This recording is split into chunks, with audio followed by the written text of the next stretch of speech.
강남 한복판, 이름만 대면 누구나 아는 최고급 한정식집 운정. 이곳은 정재계 인사들이 은밀하게 모여 수조원대의 계약을 논하는 곳으로 유명하지만 그 화려함 이면에는 늘 누군가의 땀과 눈물이 배어 있었습니다. 점심시간에 열기가 한창이던 그때 조용하던 복도에서 귀를 찢는 듯한 고함이 터져나왔습니다. 더러워. 진짜 이 노인네가 제정신이야? 내 구두가 얼마짜린 줄 알아? 청소를 할 거면 사람 발밑을 보고 해야 할 거 아냐? 소리의 주인공은 대기업 가문의 며느리로 소문난 유진이었습니다. 그녀는 머리부터 발끝까지 수억 원대의 명품으로 휘감고 있었지만 입에서 나오는 말은 시궁창보다 더러웠습니다. 그녀의 발밑에는 방금 전 미화원 명숙 할머니가 닦던 대걸레가 스치듯 지나갔을 뿐이었습니다. 사실 유진이 휴대전화를 보느라 앞을 제대로 보지 않고 걷다 할머니의 걸레를 툭 친 것이었지만 그녀는 오히려 할머니를 잡아먹을 듯 노려봤습니다. 죄송합니다, 사모님. 제가 눈이 침침해서 그만. 정말 죄송합니다. 칠순을 넘긴 명숙 할머니는 낡은 미화원 복장을 한 채 바닥에 무릎을 꿇고 연신 머리를 조아렸습니다. 하지만 유진은 분이 풀리지 않는다는 듯 자신의 뾰족한 하이힐 끝으로 할머니의 가슴팍을 거칠게 밀쳐버렸습니다. 재수 없어. 이런 인간들은 소금 세례를 받아야 정신을 차리지. 야, 사장. 이 노인네 당장 내쫓아. 안 그러면 우리 아버님한테 말해서 너네 식당 당장 폐업시키라고 할 테니까. 유진의 협박에 식당 사장은 사시나무 떨듯 떨며 달려왔습니다. 그는 평소 명숙 할머니가 아픈 아들 창수를 돌보며 얼마나 성실하게 일해왔는지 잘 아는 사람이었습니다. 하지만 돈 권력 앞에 양심은 그저 거추장스러운 장식품일 뿐이었습니다. 사장은 할머니의 멱살을 잡듯 끌어내며 식당 밖으로 내던졌습니다. 할머니, 내가 조심하라고 몇 번을 말해요. 당장 나가요. 일당? 어제 오늘 일한 거 저 사모님 소금값으로 퉁칠 줄 아쇼. 다신 내 눈앞에 나타나지 마. 식당 정문 밖 차가운 아스팔트 위로 내동댕이 쳐진 명숙 할머니. 머리 위에는 유진이 쏟아부은 하얀 굵은 소금이 마치 저주받은 눈처럼 쌓여 있었습니다. 하늘에선 마치 할머니의 억울한 심정을 대변하듯 갑작스러운 소나기가 쏟아지기 시작했습니다. 할머니는 빗물에 젖어 엉망이 된 몸을 일으키려다 바닥에 떨어진 낡은 보따리를 보고 비명을 지르며 기어갔습니다. 그 보따리 안에는 오늘 40번째 생일을 맞은 아들 창수를 위해 할머니가 새벽부터 시장에 가서 정성껏 사온 수수팥떡이 들어 있었습니다. 사고로 다리를 잃고 방 안에만 갇혀 지내는 아들이 엄마 이번 생일에는 시장 할머니네 수수팥떡이 먹고 싶네라며 수줍게 웃던 모습이 떠올라 가슴이 미어졌습니다. 하지만 빗물에 젖은 보따리가 풀리며 그 정성 가득했던 떡들이 흙탕물 속에 나동그라졌습니다. 유진이 뿌린 소금기와 흙탕물이 뒤섞여 형체를 알아볼 수 없게 된 떡을 보며 할머니는 짐승 같은 울음을 터뜨렸습니다. 창수야, 엄마가 미안해. 우리 아들 애군 막아줘야 하는 생일떡인데 엄마가 못나서 흙탕물 범벅을 만들었구나. 미안하다, 창수야. 할머니는 흙탕물에 젖은 떡을 손으로 훑으며 서럽게 통곡했습니다. 지나가는 사람들은 에휴, 저 노인네 치매인가 바라며 혀를 찾고 식당 안에서는 유진과 사장이 와인잔을 부딪히며 깔깔거리는 웃음소리가 새어나왔습니다. 하지만 그들은 꿈에도 몰랐습니다. 지금 빗속에서 비참하게 울고 있는 저 노인이 사실은 이 강남 일대의 빌딩 수채를 가진 베일에 쌓인 부동산의 신명숙 회장이라는 사실을요. 그리고 그녀가 자신의 정체를 숨기고 미화원으로 일했던 이유는 아들 창수가 겪었던 사회적 약자의 고통을 몸소 체험하며 아들의 마음을 이해하고 싶었기 때문이라는 것을 말입니다. 빗물 섞인 눈물을 닦아낸 명숙 할머니의 눈빛이 돌연 차갑게 변했습니다. 할머니는 젖은 몸을 이끌고 공중전화 박스로 향했습니다. 그리고 10년 동안 한 번도 사용하지 않았던 은밀한 번호를 눌렀습니다. 김비서, 나다. 지금 당장 운정이 입점해 있는 건물의 등기부 등본과 임대차, 계약서 전부 가져와라. 그리고 내일 아침 내가 타던 검은색 벤틀리를 준비해.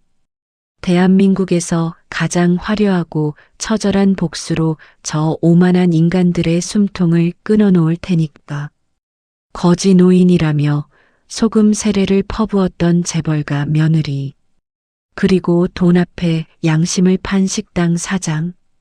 그들이 내일 아침 마주하게 될 감당할 수 없는 진실은 무엇일까요? 아들 창수의 무너진 생일상을 위해 어머니는 이제 건물주라는 가면을 쓰고 그들의 세상을 무너뜨리려 합니다. 오늘 속풀이 극장에서 60억 인구의 가슴을 뻥 뚫어줄 역대급 인과응보의 드라마가 지금 시작됩니다. 다음 날 아침 강남의 하늘은 어제의 폭우가 거짓말이었던 것처럼 눈부시게 푸르렀습니다. 하지만 최고급 한정식집 운정의 사장 박 씨의 기분은 그리 맑지 못했습니다. 어제 재벌 며느리 유진의 비위를 맞추느라 미화원 명숙 할머니를 거칠게 내쫓긴 했지만 왠지 모를 찜찜함이 가슴 한구석에 남아 있었기 때문입니다. 하지만 그는 곧 고개를 저었습니다. 에이, 그깟 노인네 하나 내쫓은 게 무슨 대수라고. 오늘 유진 사모님 남편분이 오셔서 큰 계약건으로 회식한다는데 그거만 잘 되면 내 인생도 피는 거야. 박 사장은 비굴한 웃음을 지으며 식당 입구에 레드카펫을 직접 쓸고 닦았습니다. 바로 그때였습니다. 식당 앞 왕복 8차선 도로가 갑자기 정적에 휩싸였습니다. 평소에는 보기 힘든 검은색 벤틀리 3대가 일정한 간격을 유지하며 식당 정문 앞으로 미끄러지듯 들어온 것입니다. 어이구, 이게 뭐야? 무슨 국빈이라도 오시는 건가? 박 사장은 입을 쩍 벌린 채 그 광경을 지켜봤습니다. 주변을 지나가던 행인들도 가던 길을 멈추고 휴대폰을 꺼내 들었습니다.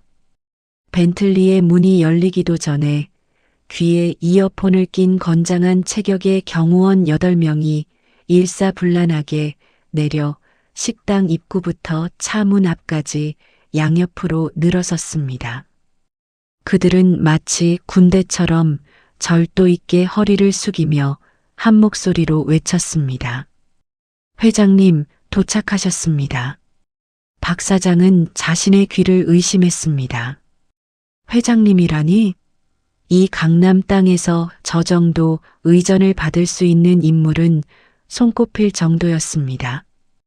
혹시 우리 건물주인가? 아니면 유진 사모님의 시아버지인 대기업 회장님인가? 박 사장은 땀을 닦으며 차 앞으로 헐레벌떡 뛰어갔습니다. 어서 오십시오. 제가 운정의 사장 박입니다. 미처 모실 준비를 못해서. 비굴함이 뚝뚝 묻어나는 목소리로 박 사장이 차 문을 향해 머리를 조아릴 때 뒷좌석에 육중한 문이 열렸습니다. 가장 먼저 보인 것은 최고급 명품 구두도 화려한 보석도 아니었습니다. 티 한 점 없이 고결한 진주빛 실크 한복을 곱게 차려입은 한 노부인의 자태였습니다. 천천히 차에서 내려 땅을 딛는 노부인의 발등 위로 따스한 햇살이 내려앉았습니다. 박 사장은 고개를 들지 못한 채 그저 신발끈만 보고 있었습니다. 그런데 어디선가 익숙한 냄새가 났습니다. 어제 자신이 쏟아부었던 굵은 소금의 짠 기운과 빗물의 냄새가 아니라 은은하고 기품 있는 백합의 향기였습니다. 사장님, 어제는 소금이 아주 맵더군요. 차갑고도 단호한 목소리가 박 사장의 정수리를 때렸습니다. 박 사장은 심장이 멎는 것 같았습니다. 이 목소리, 어제 빗속에서 처절하게 울부짖으며 아들 창수의 떡을 챙기던 그 거지 노인의 목소리와 똑같았습니다. 박 사장은 용기를 내어 고개를 살짝 들었습니다. 그리고 그 순간 그는 소리를 지를 뻔했습니다. 은백색 머리를 단정하게 올리고 가슴에는 수억 원을 호가하는 비치 브로치를 단 노부인. 그녀의 눈빛은 어제처럼 흐릿하지 않았습니다. 상대를 꿰뚫어 보는 듯한 날카롭고 매서운 권력자의 눈빛이었습니다. 아, 할머니? 아니, 이분이 왜? 박 사장의 입술이 파들파들 떨렸습니다. 어제 자신이 멱살을 잡고 진흙탕에 내던졌던 그 미화원 할머니가 지금 대한민국에 몇 대 없는 한정판 벤틀리에서 내려 자신을 내려다보고 있었기 때문입니다. 명숙 회장은 박 사장을 벌레 보듯 쳐다보며 입가에 차가운 미소를 띄웠습니다. 놀랄 것 없네. 사람을 겉모습으로만 판단하는 자네 같은 사람이 흔히 저지르는 실수니까. 그런데 어쩌나 자네가 어제 내쫓은 건 일개 청소부가 아니라 이 건물을 포함해 이 일대 땅 주인인 나였는데 말이야. 건물주라고요? 회장님이 우리 건물주 셨다고요? 박 사장은 다리에 힘이 풀려 그 자리에 주저앉고 말았습니다. 운정이 입점한 이 건물은 강남에서도 가장 비싸기로 소문난 금싸라기 빌딩이었습니다. 사장은 3년 전 계약 당시 건물주가 베일에 쌓인 청운 재단 소속이라는 말만 들었지 실제 주인인 명숙 회장의 얼굴은 단 한 번도 본 적이 없었습니다. 명숙 회장은 자신의 정체를 숨기고 현장의 밑바닥부터 살피는 독특한 경영 철학을 가진 인물이었고 이번에도 아들 창수가 겪었을 사회적 시선을 직접 느끼기 위해 미화원으로 일했던 것이었습니다. 김 비서, 어제 자네가 가져온 서류 있지? 이 식당의 임대차 계약서. 명숙 회장의 말에 옆에 서 있던 김 비서가 서류 뭉치를 내밀었습니다. 박 사장은 공포에 질려 서류를 바라봤습니다. 명숙 회장은 서류를 훑어보지도 않고 박 사장의 얼굴 앞에 툭 던졌습니다. 거기 14조 2항을 보게. 임차인이 건물 내에서 부도덕한 행위를 하거나 건물주의 명예를 실추시킬 경우 임대인은 즉시 계약을 해지하고 퇴거를 명할 수 있다고 되어 있지. 어제 자네가 나에게 소금을 뿌리고 폭언을 한 것, 그리고 유진이라는 그 오만한 여자의 갑질을 방관한 것. 이 모든 게 명예실추에 해당한다고 보는데 자네 생각은 어떤가? 박 사장은 바닥을 기며 명숙 회장의 치맛자락을 잡으려 했습니다. 회장님, 제가 죽을 죄를 지었습니다. 제가 눈이 멀었습니다. 제발, 제발 식당만은. 이거 하나에 제 전 재산이 걸려 있습니다. 하지만 명숙 회장은 단호하게 치맛자락을 빼냈습니다. 자네 전 재산이 소중하면 어제 빗속에 흩뿌려진 내 아들 창수의 생일떡도 소중한 줄 알았어야지. 오늘 불호 운정은 폐업이다. 당장 내일 아침까지 짐 싸서 나가게. 그렇지 않으면 명도 소송은 물론이고 어제 자네가 내 몸에 손을 댄 것에 대한 형사 고소까지 진행할 테니까. 박 사장은 절망에 찬 비명을 지르며 바닥에 머리를 찧었습니다. 하지만 심판은 여기서 끝이 아니었습니다. 명숙 회장은 식당 내부를 차갑게 훑어보며 물었습니다. 그런데 어제 그 기세등등하던 재벌 며느리는 어디 있지? 오늘 여기서 자기 남편 회사가 우리 아들 기업과 큰 계약을 맺는다고 자랑하러 온다던데? 바로 그때 식당 안쪽에서 유진이 화려한 드레스 차림으로 구두 소리를 내며 걸어 나왔습니다. 그녀는 밖에 소란도 모른 채 남편을 맞이할 준비에 들떠 있었습니다. 사장님, 왜 이렇게 시끄러워요? 아버님 오실 시간 다 됐. 유진의 시선이 명숙 회장과 마주쳤습니다. 유진의 얼굴이 순식간에 일그러졌습니다. 당신 뭐야? 어제 그 노인네 아냐? 여기가 어디라고 감히 또 나타나? 경호원들, 이 노인네 당장 안 끌어내고 뭐해?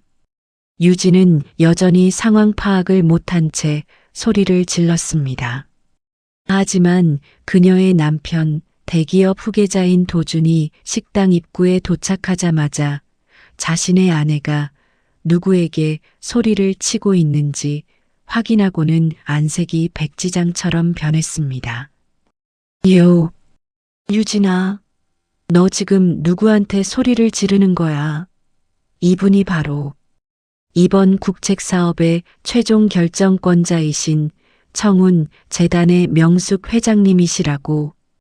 유진의 손에 들려있던 샴페인 잔이 바닥으로 떨어져 박살이 났습니다.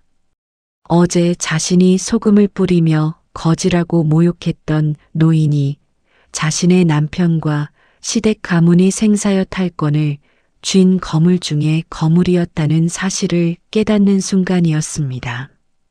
식당 운정의 화려한 샹들리에 아래 유진의 비명 같은 고함이 잦아들기도 전에 정적이 찾아왔습니다. 남편 도준의 입에서 나온 명숙 회장이라는 이름 석자는 유진의 세상을 송두리째 무너뜨리는 사형 선고와 같았습니다.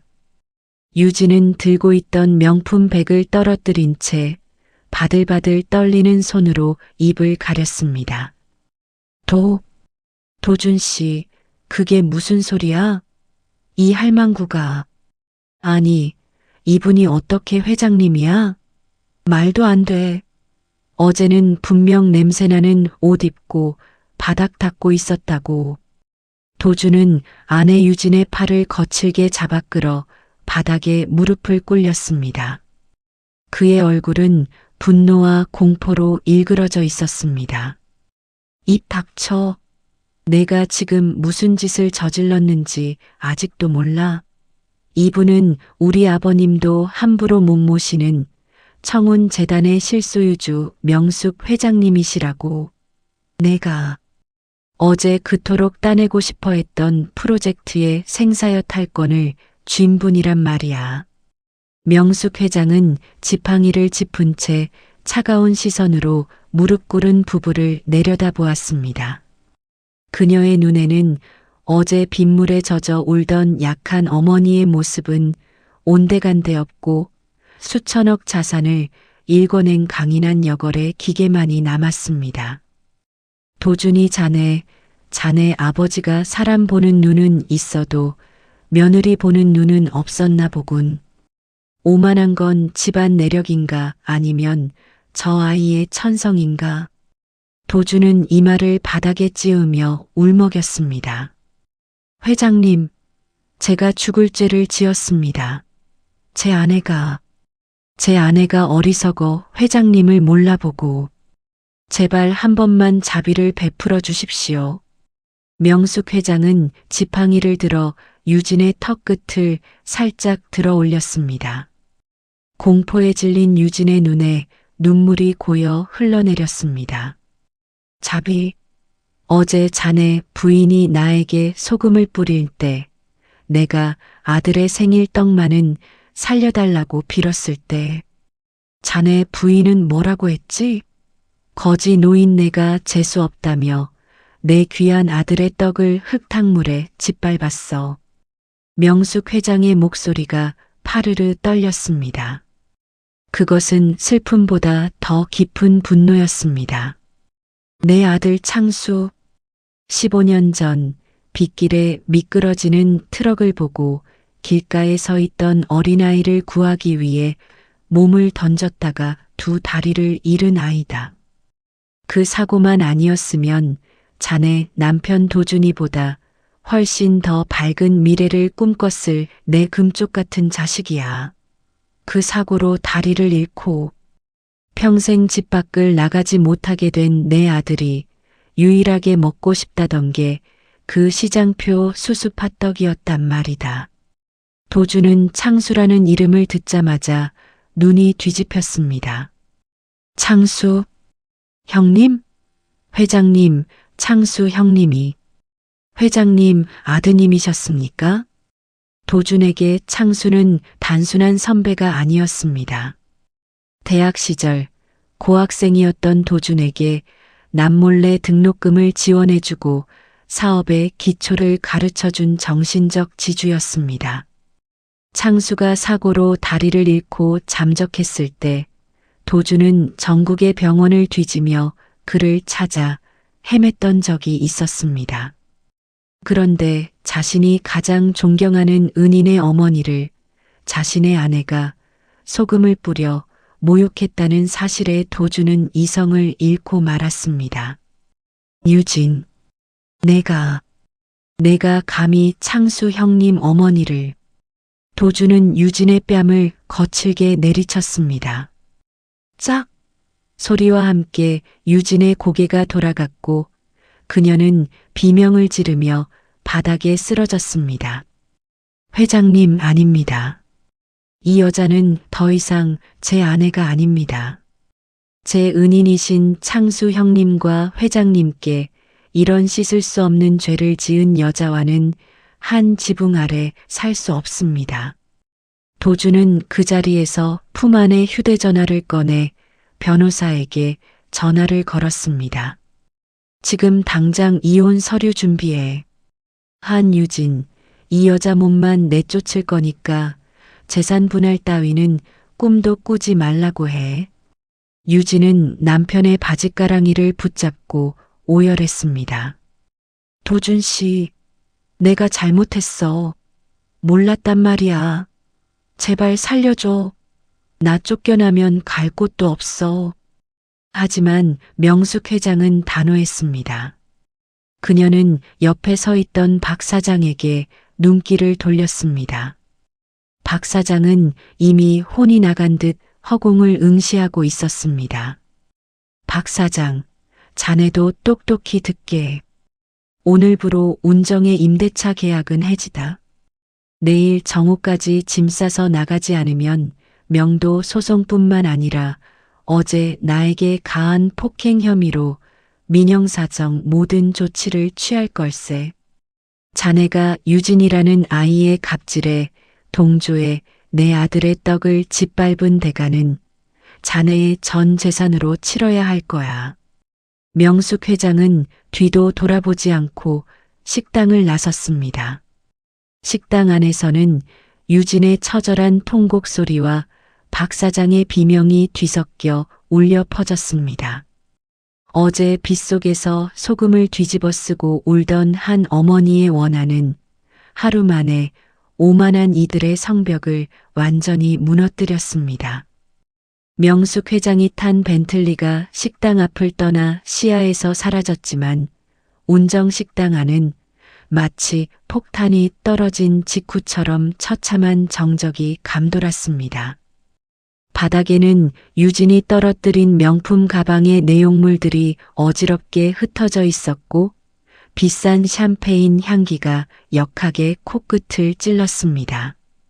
무릎을 꿇은 채 넋이 나간 유진을 내려다보는 도준의 눈빛은 이제 사랑이 아니라 증오로 가득 차 있었습니다. 유진, 내가 정말 우리 집안을 망치려고 작정을 했구나. 어제 내가 소금을 뿌린 그분이 누구신지 내 그 잘난 머리로는 아직도 계산이 안 서? 도준의 목소리는 낮았지만 그 안에는 억눌린 분노가 부글부글 끓고 있었습니다. 유진은 떨리는 손으로 남편의 바짓가랑이를 다시 붙잡았습니다. 도준 씨, 잘못했어. 나는 정말 그냥 흔해 빠진 청소부 할머니인 줄 알았단 말이야. 당신도 알잖아. 평소에 내가 얼마나 조심하는지. 어제는 그 노인네가 내 구두를 더럽히니까 나도 모르게. 닥쳐. 그 구두가 창수 형님 인생보다 귀해. 그 떡 한 봉지가 우리 회사 명줄보다 가벼워. 도준은 거칠게 발을 빼며 유진을 밀쳐냈습니다. 유진은 차가운 대리석 바닥 위로 다시 나동그라졌습니다. 그때 구석에서 바들바들 떨고 있던 식당 사장 박 씨가 기어와 도준의 발치에 엎드렸습니다. 본부장님, 제발 회장님께 말씀 좀 잘해주세요. 저 정말 몰랐습니다. 사모님이 시키는 대로 했을 뿐입니다. 제 식당, 제 전 재산입니다. 여기서 쫓겨나면 저 길바닥에 나앉아야 해요. 박 사장의 비굴한 외침에 도준은 헛웃음을 터뜨렸습니다. 사장님, 당신도 똑같아. 당신이 이 식당에서 그동안 우리 아버지랑 내가 쓴 돈이 얼마인데 고작 명품 두른 여자 비위 맞추겠다고 10년을 일한 노인을 빗속에 내던져.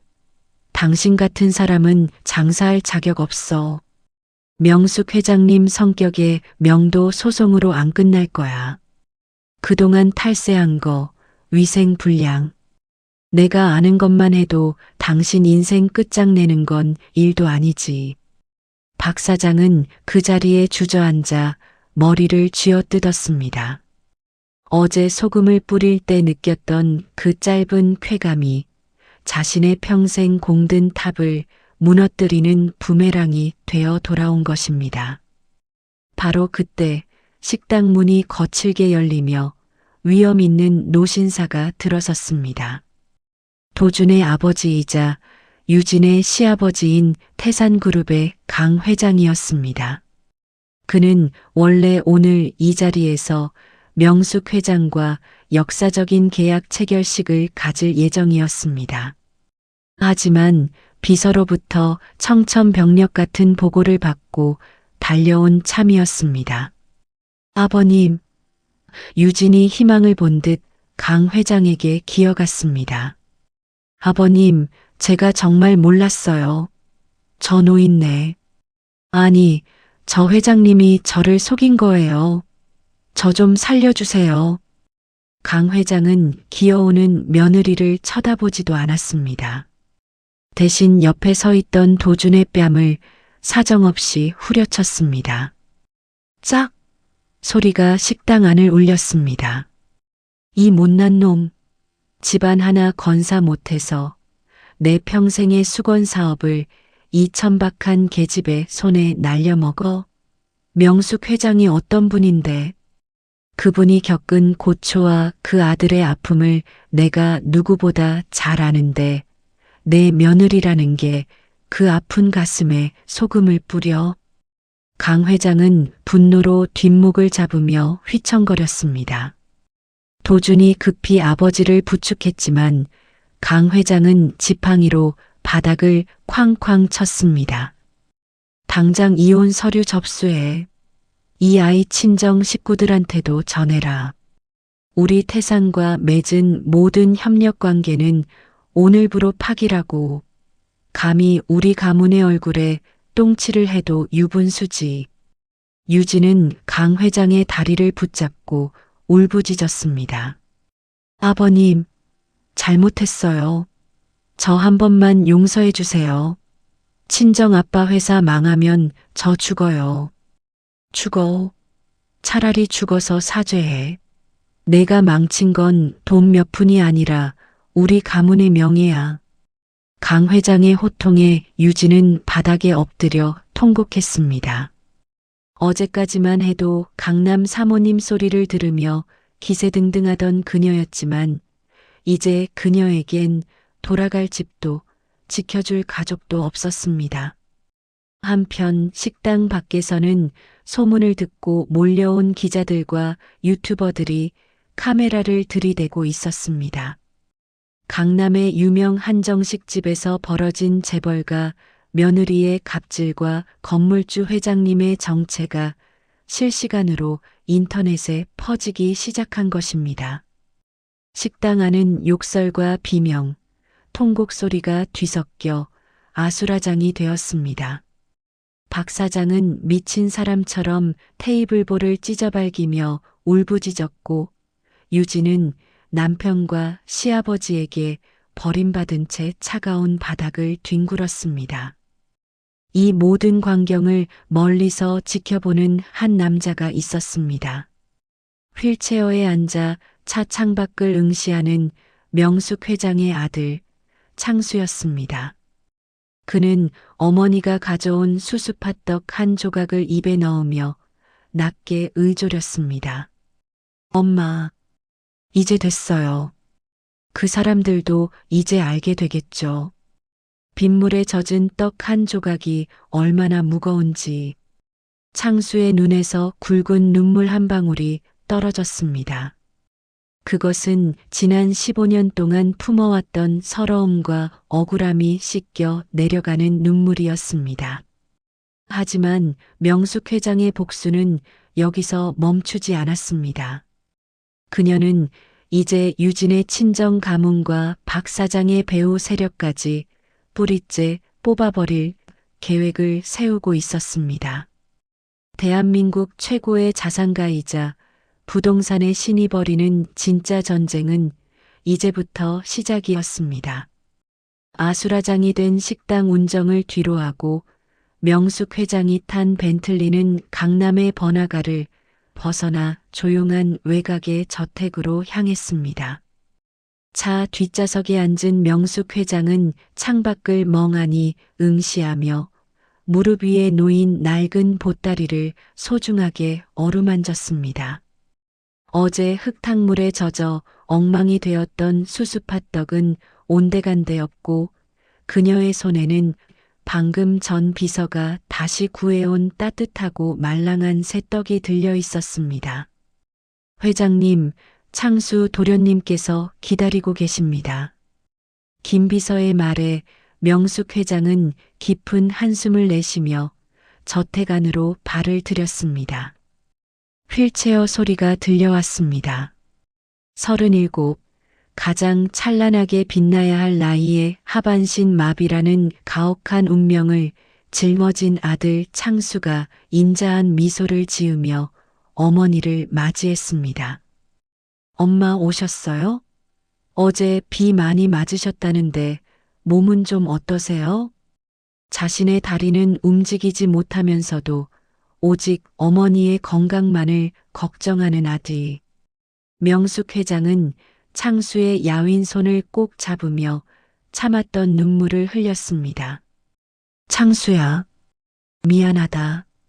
내 생일떡 어제 꼭 먹여주고 싶었는데 엄마가 너무 늦었지? 아니에요, 엄마. 엄마가 해주시는 떡이면 언제 먹어도 최고예요. 명숙 회장은 아들에게 떡을 먹이며 15년 전 그날을 떠올렸습니다. 당시 창수는 명문대 수석 졸업을 앞둔 수재였고 도준의 아버지인 강 회장이 경영하던 태산그룹의 장학생이기도 했습니다. 어느 비 내리는 오후, 창수는 강 회장의 어린 손주와 함께 길을 걷고 있었습니다. 그때 제동장치가 고장난 8톤 트럭이 빗길에 미끄러지며 아이를 향해 돌진했습니다. 모두가 비명을 지르며 피할 때 오직 창수만이 몸을 던졌습니다. 아이를 인도로 밀쳐낸 순간 거대한 트럭 바퀴가 창수의 두 다리를 덮쳤습니다. 그 사고로 아이는 찰과상 하나 없이 목숨을 건졌지만 창수는 다시는 땅을 밟을 수 없는 몸이 되었습니다. 강 회장이 창수의 집안을 평생 책임지겠다고 나섰지만 자존심 강했던 명숙은 모든 후원을 거절하고 홀로 자산가로 성장해 아들을 지켜왔던 것입니다. 같은 시간 유진의 친정집은 아비규환이었습니다. 유진의 아버지 한 사장은 수십 통의 전화를 돌리며 울부짖고 있었습니다.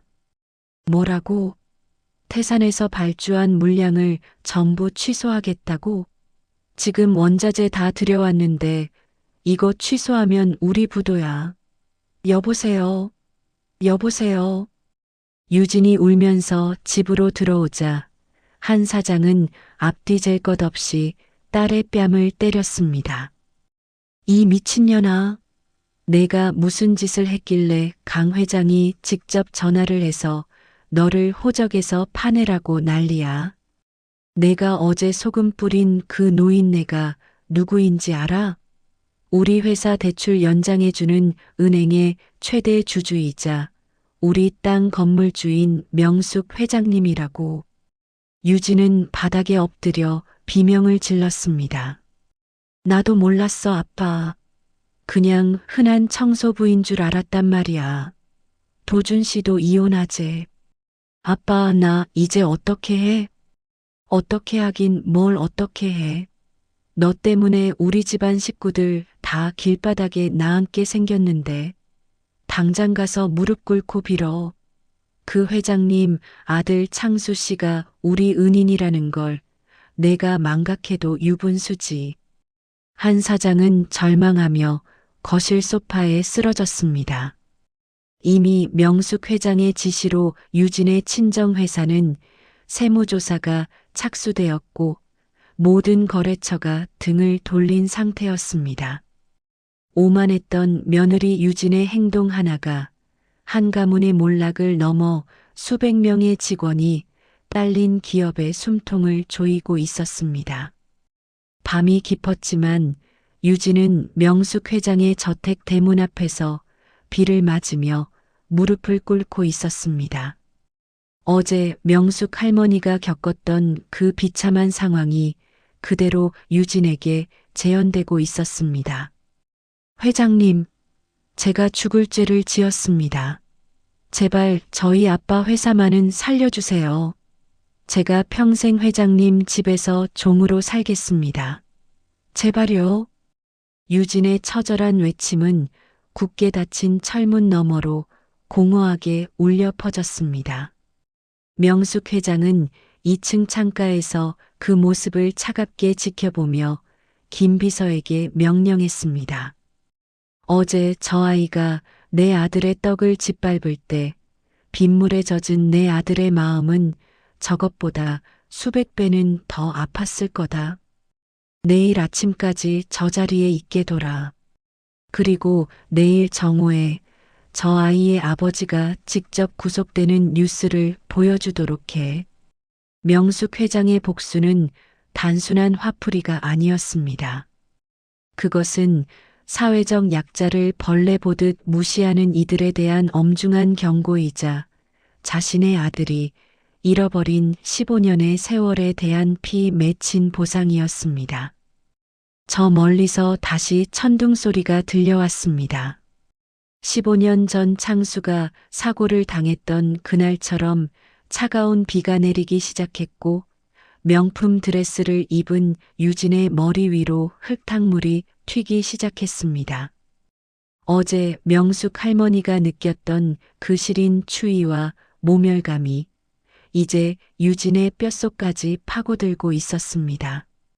은은한 백합향이 감도는 그곳에 도준이 초췌한 모습으로 들어섰습니다. 어제까지만 해도 대기업의 유력한 후계자로 세상을 다 가진 듯 기세등등했던 그는 이제 며칠 밤을 꼬박 세운 듯 휑한 눈으로 바닥만 응시하고 있었습니다. 그의 손에는 유진과의 이혼 서류와 집안 대대로 내려오던 가보이자 참회의 의미가 담긴 고서 한 권이 들려 있었습니다.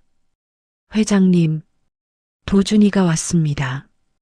김 비서의 안내에 따라 서재 문이 열리자 그곳에는 휠체어에 앉아 창밖을 보던 창수가 천천히 몸을 돌렸습니다. 15년 만이었습니다.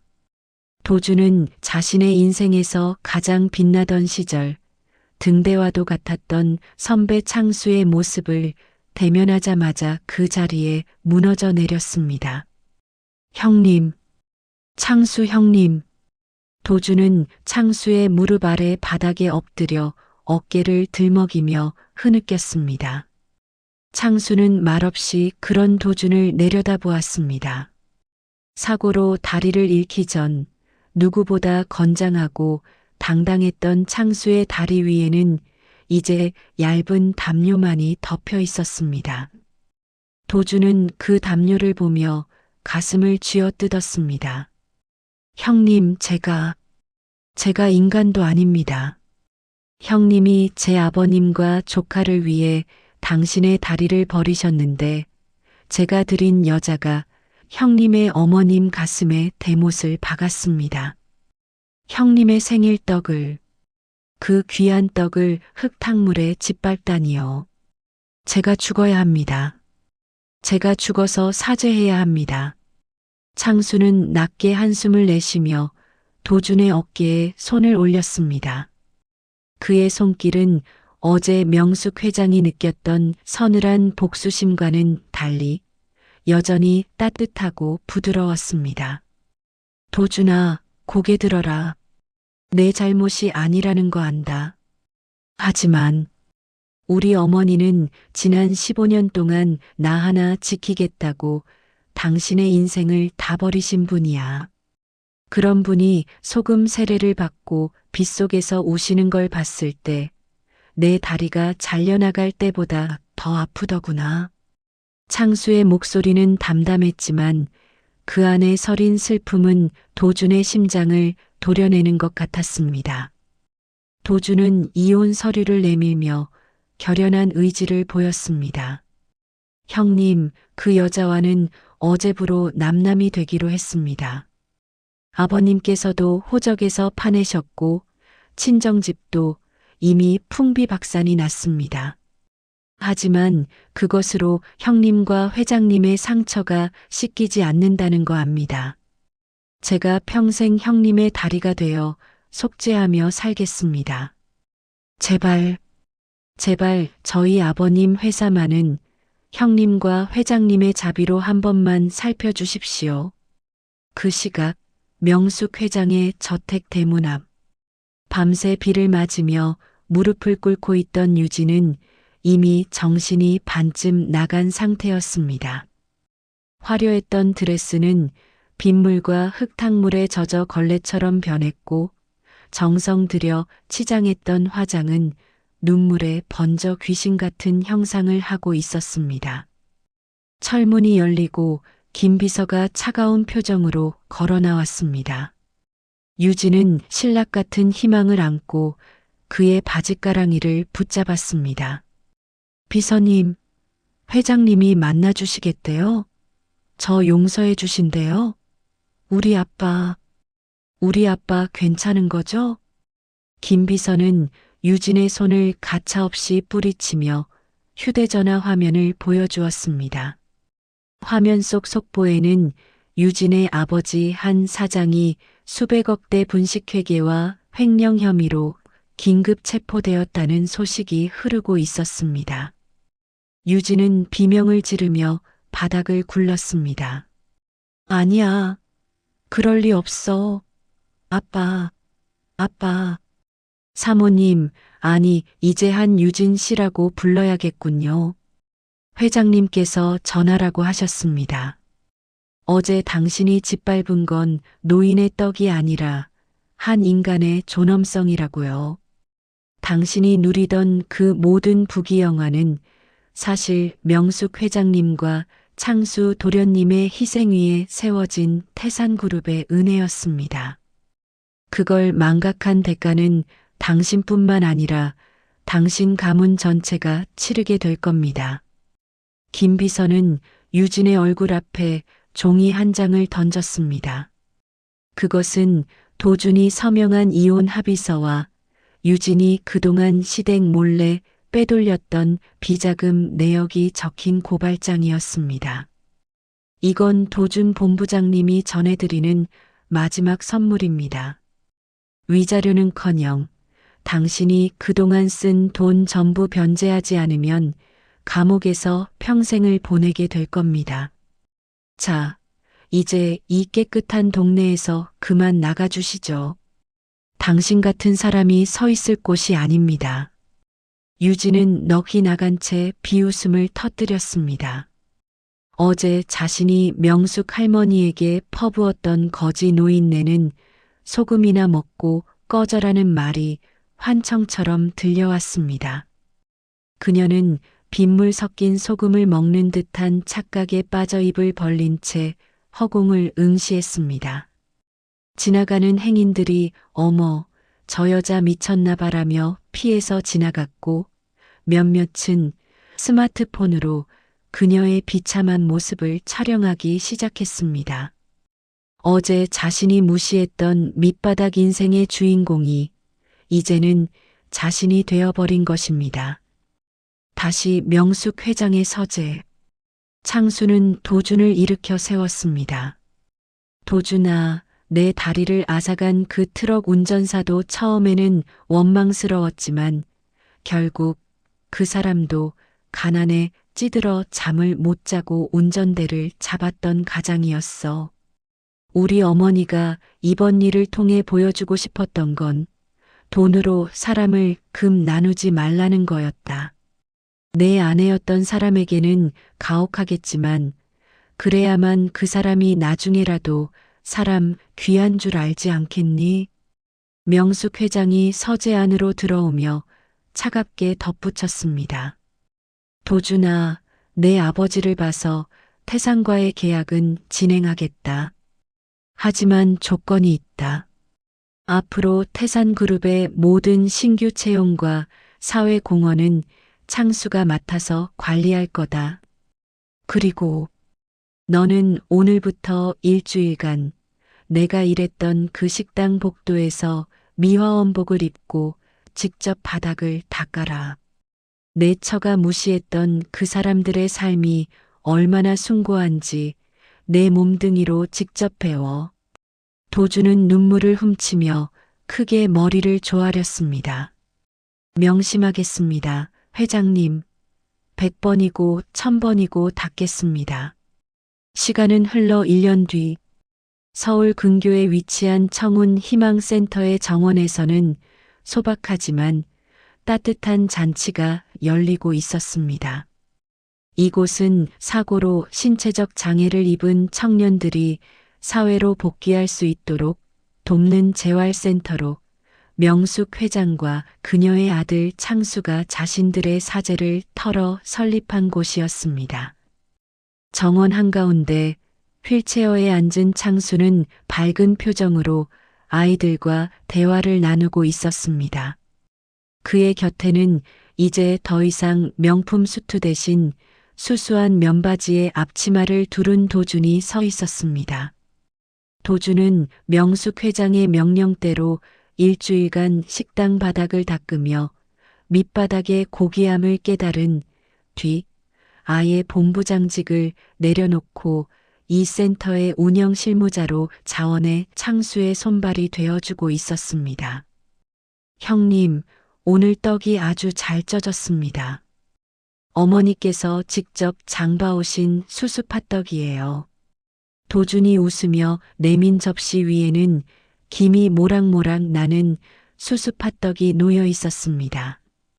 1년 전 흙탕물에 짓밟혔던 그 슬픈 떡은 이제 수많은 사람에게 희망과 축복을 나누는 기적의 떡이 되어 있었습니다. 명숙 회장은 멀리서 그 광경을 흐뭇하게 지켜보며 김 비서에게 물었습니다. 그 아이, 유진이는 어떻게 지내나?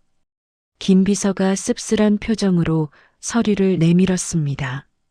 모든 것을 잃고 집안마저 풍비박산난 유진은 현재 지방의 한 요양병원에서 정신과 치료를 병행하며 지내고 있었습니다. 그녀는 매일 아침 병원 복도를 닦으며 혼잣말로 중얼거린다고 했습니다. 구두에 물 튀면 안 되는데, 소금 가져와야 하는데, 그녀가 그토록 무시했던 청소부의 삶이 이제 그녀가 평생을 바쳐 수행해야 할 벌이자 일상이 된 것입니다. 그녀의 아버지는 여전히 차가운 감옥에서 죗값을 치르고 있었고 그녀를 도와 갑질에 동참했던 식당 사장 박 씨는 신용불량자가 되어 인력시장을 전전하고 있다는 소식도 들려왔습니다. 명숙 회장은 창수의 곁으로 다가가 그의 어깨를 감싸 안았습니다. 창수야, 오늘따라 떡이 참 달구나. 15년 전 내가 지켜냈던 그 아이도 이제 대학생이 되어 오늘 봉사를 온다더구나.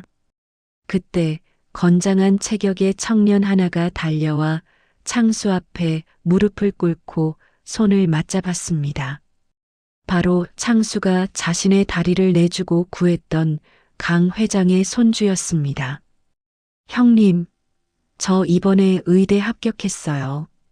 형님처럼 아픈 사람들을 위해 평생 봉사하며 살겠습니다. 저를 살려주신 그날의 희생, 절대 잊지 않겠습니다. 정원 곳곳에서 박수가 터져 나왔습니다. 돈과 권력으로 사람을 금 나누고 짓밟으려 했던 오만한 자들은 역사 뒤편으로 사라졌지만 진심으로 사람을 귀하게 여겼던 어머니의 사랑과 아들의 희생은 더 큰 사랑이 되어 세상을 채우고 있었습니다. 우리는 가끔 잊고 삽니다.